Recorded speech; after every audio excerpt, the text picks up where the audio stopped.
قال رسول الله صلى الله عليه وسلم الطهور شطر الإيمان.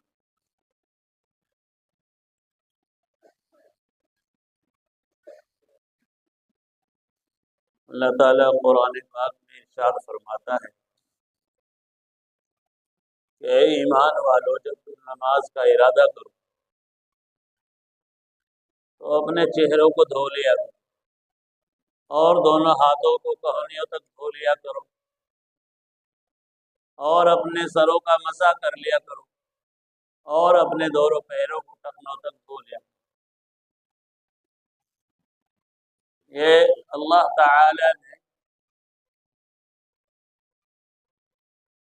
اہم ترین اعضاء کا تذکرہ قرآن پاک میں بیان کیا۔ پورا چہرہ دھونا فرض ہے، دونوں ہاتھ کہنیوں تک دھونا فرض ہے اور سر کا مسح کرنا فرض ہے اور دونوں پیر ٹخنوں سمیت دھونا فرض ہے۔ تو ان چار فرائض کو اللہ تعالیٰ نے کلام پاک کی اس آیت میں جو سورہ مائدہ کی دوسرے رکوع سے شروع ہوتی ہے بیان فرمایا، اور بیان بھی کس انداز سے فرمایا، یا ایھا الذین آمنوا۔ جس طرح باپ اپنے بیٹے کا نام نہ لے کر بیٹا کہہ کر پکارتا ہے، اسی طرح اللہ تعالیٰ جب اپنے بندوں کو کوئی خاص پیغام، کوئی خاص میسج دیتا ہے تو رب العالمین درمیان میں ایمان کا واسطہ دے کر پکارتا ہے، یا ایھا الذین آمنوا، اے میرے ایمان والے بندو، تم کو میں نے چن لیا ہے اس کائنات میں سے۔ کائنات بکھری پڑی ہے، ہزاروں قسم کے لوگ دنیا پر آباد ہیں، یہ دنیا میں نے سب کے لیے بنائی ہے، لیکن اس دنیا میں سے میں نے ایمان کے لیے تمہارا انتخاب کر دیا۔ اس لیے واسطہ دے کر اللہ تعالیٰ فرمایا، ایھا الذین آمنوا، میرے اور تمہارے درمیان دیگر مخلوق کے مقابلے میں ایمان کا واسطہ اور نسبت ہے۔ اس نسبت کی بنیاد پر مجھے تمہارے ساتھ ہمدردی اور خیر خیر بھلائی ہے، اس بھلائی کے طور پر میں تمہیں احکام دے رہا ہوں۔ عجیب و غریب انداز ہے دوستوں۔ تو بہرحال نماز چونکہ اہم ترین عبادت ہے، اللہ تعالیٰ کی بارگاہ میں شرف یابی کا ایک ذریعہ ہے، اس لیے نماز سے پہلے طہارت کا بڑا اہتمام فرمائیں۔ اور یہ طہارت وہ طہارت ہے کہ انبیاء کرام علیہ السلام بھی اس سے مستثنیٰ نہیں۔ موسیٰ علیہ السلام کو کوہ طور پر بلایا گیا، انک بالوادی المقدس طویٰ اخلع نعلیک انک بالوادی المقدس طویٰ۔ موسیٰ ان چپلوں کو اتار دیجئے، اپنے جوتوں کو اتار دیجئے، ان پر نجاست لگی ہے، ان کو پہن کر تم اس حال میں نہیں ہو سکتے کہ تم ہم سے شرف ہم کلامی حاصل کر، کیونکہ آپ ایک مقدس وادی کے اندر ہیں، آپ کے اوپر پیغام الہی نازل ہونے والا ہے، اللہ کے احکام آپ کے اوپر نازل ہونے والے ہیں۔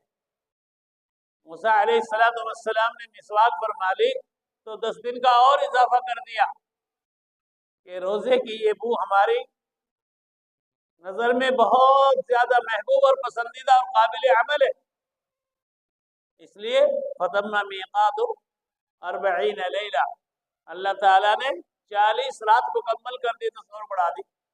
معلوم یہ ہوا کہ اللہ کی نظر میں طہارت اور پاکی نہایت محبوب عمل ہے۔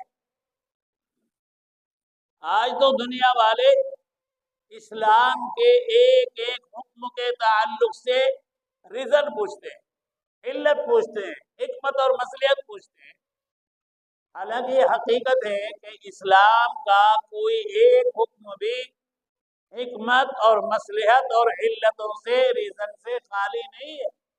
یہ الگ بات ہے کہ کسی چیز کی علت اور اس کی حکمت ہمیں معلوم نہ ہو، کیونکہ یہ دین فطرت ہے، اور دین فطرت کا مطلب یہ ہے کہ انسانی دنیاوی اور اخروی تمام حاجت اور ضرورتوں کا اللہ تعالیٰ نے اس دین میں ہمارے لیے انتظام فرما دیا ہے، اس لیے عین طبیعت اور فطرت کے مطابق ہے یہ دین، اس لیے طہارت بھی عین فطرت اور حکمت اور مصلحت کے مطابق ہے۔ چند مصلحتیں وضو کی اور طہارت کی میں آپ کی خدمت میں پیش کرنا چاہتا ہوں۔ احکام الہی کو تو ہمیں آمنا اور وصدقنا محض آنکھ بند کر کے تسلیم کرنا چاہیے، کیونکہ جو بات اللہ اور اس کے رسول صلی اللہ علیہ وسلم نے بتا دی ہے اور اپنے بندوں تک پہنچا دی ہے، ان میں کسی قسم کا ادنا شعبہ کرنا بھی کفر ہے۔ سمجھ رہے میری بات؟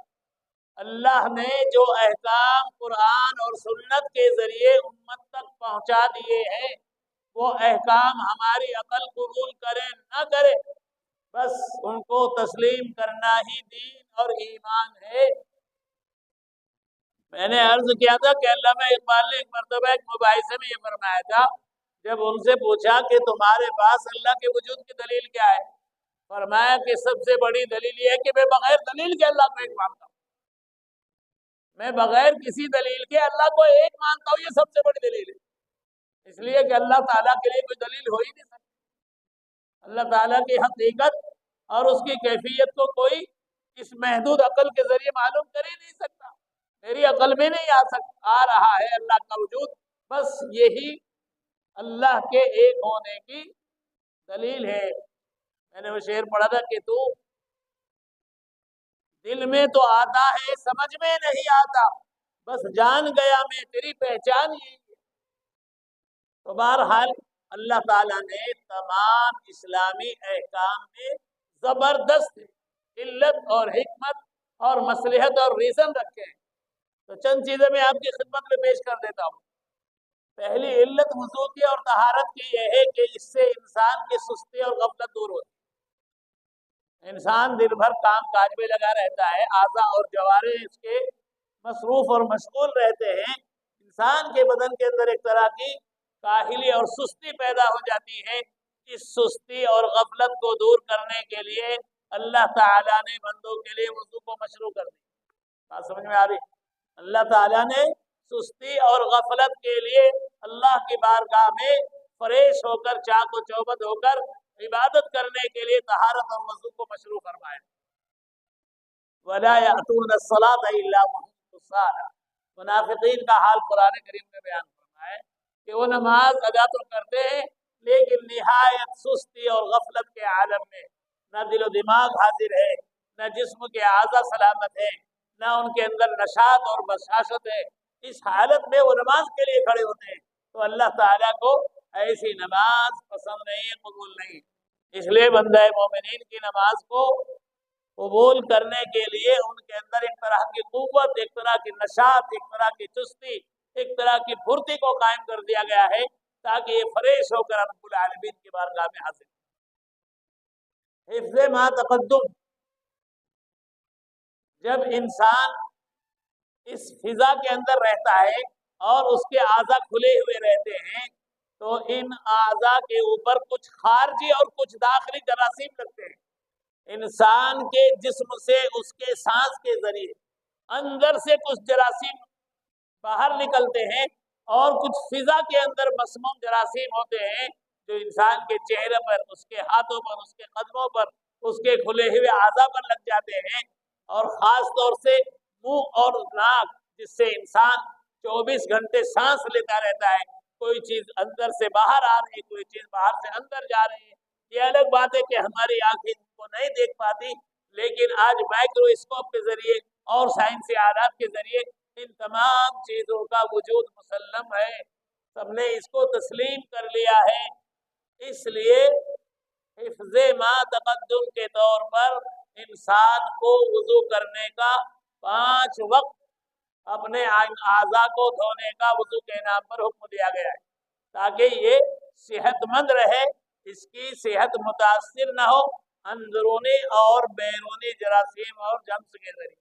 اللہ نے اس حفاظت کا انتظام فرما دیا۔ مولانا سجاد صاحب کے ایک بیان میں نے ابھی چند دنوں پہلے سنا کہ امریکہ کے ایک ایئرپورٹ پر ایک پاکستانی مسلمان وضو کر رہا تھا۔ جب وضو کر رہا تھا تو برابر میں ایک گورا کھڑا بہت گہرائی کے ساتھ اس کو دیکھ رہا تھا۔ جب اس نے گردن کا مسح کیا تو وہ اور تعجب میں پڑ گیا۔ جب وہ وضو سے فارغ ہوگا اور وضو سے فارغ ہونے کے بعد اس کے قریب لے کر اس کے قریب گیا اور جا کر پوچھا کہ یہ بتائیے تم کہاں کے ہو؟ بولا فلاں ملک کا۔ کہنے لگے تمہارے ملک میں پاگل خانے کتنے ہیں مجھے یہ بتاؤ، تمہارے ملک میں پاگل خانے کتنے ہیں؟ کہنے لگے تم کیسا سوال کر رہے ہو؟ میں وضو کیا، سوال تم پاگل خانے کا کر رہے ہیں۔ کہنے لگے پہلے مجھے جواب دو، کہنے لگے ہمارے پورے ملک میں صرف 3 پاگل خانے ہیں، پورے ملک میں 3 پاگل خانے ہیں۔ پھر اس نے کہا کہ ہمارے ایک شہر کے اندر 23 پاگل خانے ہیں، 23 پاگل خانے ہیں ہمارے شہر میں۔ پھر وہ پاکستانی نے پوچھا کہ یہ بتاؤ تم یہ سوال کیوں کر رہے ہو؟ کہنے لگے میں تمہاری وضو کو بہت غور سے دیکھ رہا تھا، جب تم نے گردن کا مسح کیا تو مجھے معلوم ہوا کہ یہ شخص کبھی ڈپریشن میں نہیں جا سکتا۔ جو آدمی اس طرح وضو کرتا ہو اور گردن کا مسح کرتا ہو تو گردن کے مسح کرنے سے انسان کے جسم اور دماغ کے اندر ایک قسم کی برودت پہنچتی ہے، ٹھنڈک پہنچتی ہے۔ اس ٹھنڈک کی وجہ سے انسان کے دماغ کے خلیے حشاش بشاش رہتے ہیں اور وہ ڈپریشن سے دور ہو جاتے ہیں، اس لیے وہ کبھی پاگل نہیں ہو سکتے۔ تو اس طرح کی حکمتیں اور مصلحتیں اسلام میں اور احکام اسلام میں اتنی ہے کہ اگر ان کو شمار کیا جائے تو انسان کے دل و دماغ کی پکڑ سے باہر ہے۔ بہرحال یہ دوسری وجہ ہے اعتماد تقدم۔ ایک تیسری وجہ اور بیان کر دیتا ہوں، قرب الہی کا ذریعہ ہے وضو، قرب الہی کا ذریعہ ہے۔ اللہ تعالی سے بندہ جتنا پاک صاف رہے گا، باوضو رہے گا، اللہ تعالی کی بارگاہ میں اس کو حضوری کی کیفیت حاصل ہوتی رہے گی۔ یہی وجہ ہے کہ جب آپ باوضو ہو کر مسجد میں آتے ہیں تو اپنے آپ کو ایک طرح کا فریشنس محسوس کرتے ہیں، ایک طرح کی آپ کے اندر بشاشت رہتی ہے۔ تو ایسے عالم میں جب حضوری قلب کے ساتھ اللہ کی بارگاہ میں آپ کھڑے ہوں گے تو اللہ کی محبت، اللہ کا قرب آپ کو حاصل ہو جائے گا۔ اسی لیے اللہ تعالیٰ نے فرمایا ان اللہ یحب التوابین ویحب المتطہرین، کہ اللہ تعالیٰ توبہ کرنے والوں کو اور پاکی حاصل کرنے والوں کو پسند فرماتا ہے۔ یہ 2-3 چیزیں میں نے آج بیان کر دی ہے، انشاءاللہ 2-4 چیزیں اور کل بیان کروں گا تاکہ آپ کو حقیقت کا علم ہو جائے کہ وضو کتنی زیادہ بڑی نعمت ہے جو اللہ تعالیٰ نے اپنے بندوں کو اپنی اہم ترین عبادت سے پہلے عطا فرمائی۔ اللہ تعالیٰ اس حقیقت کو سمجھنے کی توفیق عطا فرمائے۔